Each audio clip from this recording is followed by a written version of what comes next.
Hey y'all, Jeremy from the Archery Shack. We just got in, the rep brought it by, a Prime 34-inch Revex. We're going to shoot it through the chronograph and get y'all a few speeds. It's on 29-inch draw. I don't even know what poundage we got here. It is a 60-pound bow, it looks like. We'll check it before we do all this. Me and TJ are going to shoot it and kind of give y'all our thoughts after the fact. But I'm excited to see what this thing will do.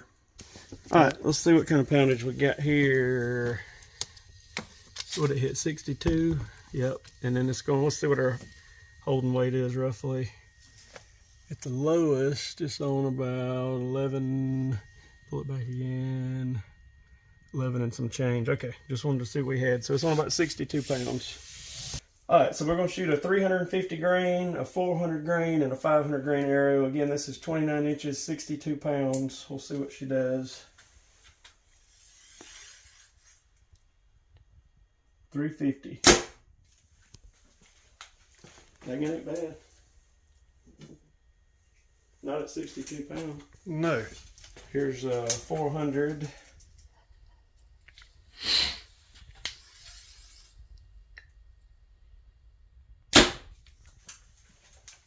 $279. Here's a 500.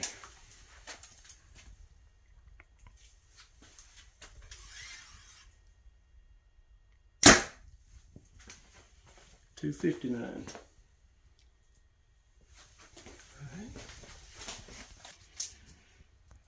All right, I'm gonna kind of describe the draw cycle best I can from what I feel. It's on 29, which is a little long for me, but it honestly, to me, it don't stack up as hard as the inline did. If you shot the inline, it's a pretty smooth up to poundage and back, and then it dumps over pretty good.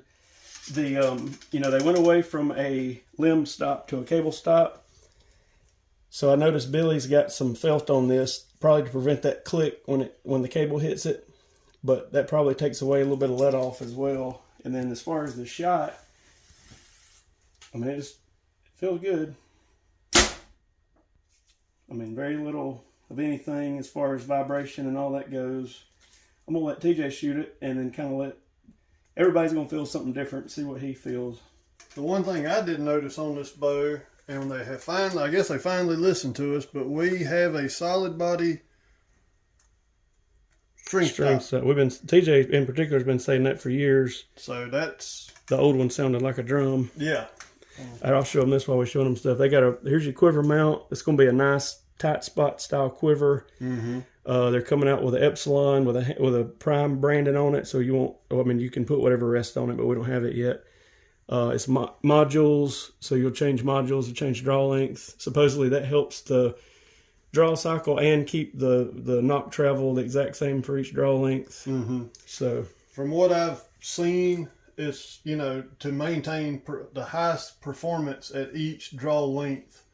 And they said that's the reason, basically with a rotating mod, you get in the shorter draw lengths, you lose a little bit of performance. But they said with that, it's supposed to keep all the performance across all the draw lengths. Yep.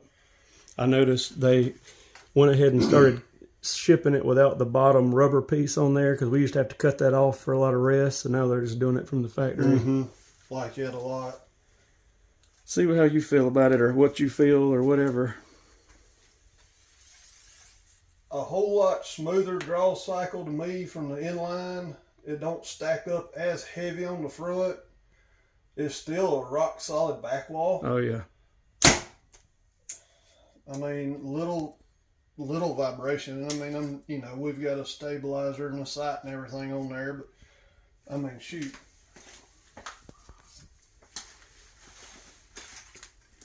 It's one of them. I probably said I wouldn't get rid of my inline, but y'all might see it pop up for sale to get one of these because it just